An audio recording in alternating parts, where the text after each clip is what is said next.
जय जगन्नाथ। आज हूँ श्रावण मासर प्रथम सोमवार। आज रसुण प्याज किसी हेनी, तेणुक बिना रसुण प्याज गोटे लंच थाली प्रिपेयर करने चिंता करी से अंकल आनी पहुँचैले किछि आंब, कंचा आंब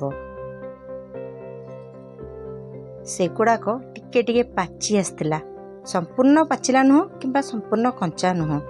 भाविली से खट्टा तैयारी करूँ कहीं ये हूँ यही सीजन लास्ट आंब। चलतु ये लास्ट आंबरे यही सीजन लास्ट खटाटे करी आमे खाइबा। तेणु से आंब गुड़ाक मु भलसे धोईदे ताको काटी देइछि। जेहेतु आंब गुड़ाक टिके टिके पाची आसी तार कलर आपन देखि पारथिबे, तेणु मु आंबर चोपा छड़ेइनी।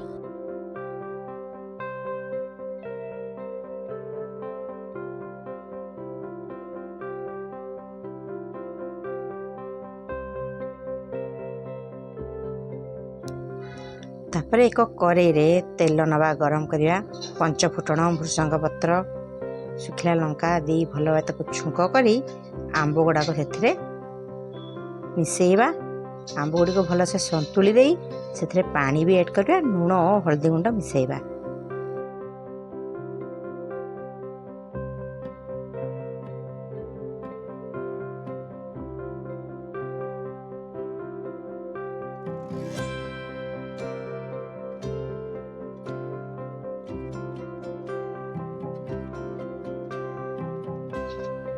भल भाव आंब गुड़ाक संतुली दे से पानी मिसे देइछि।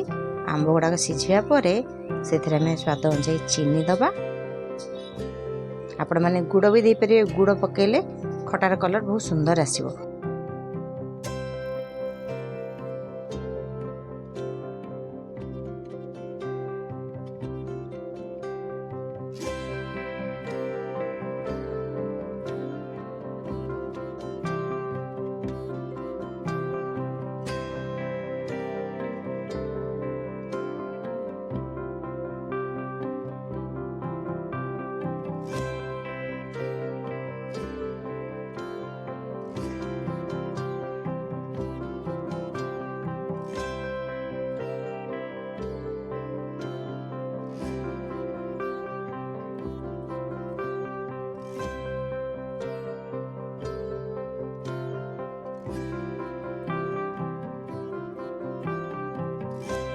आ गोटे कड़े रे जीरा लंका को भाजी मु ताको ठंडा कर गुंड कर देइछि।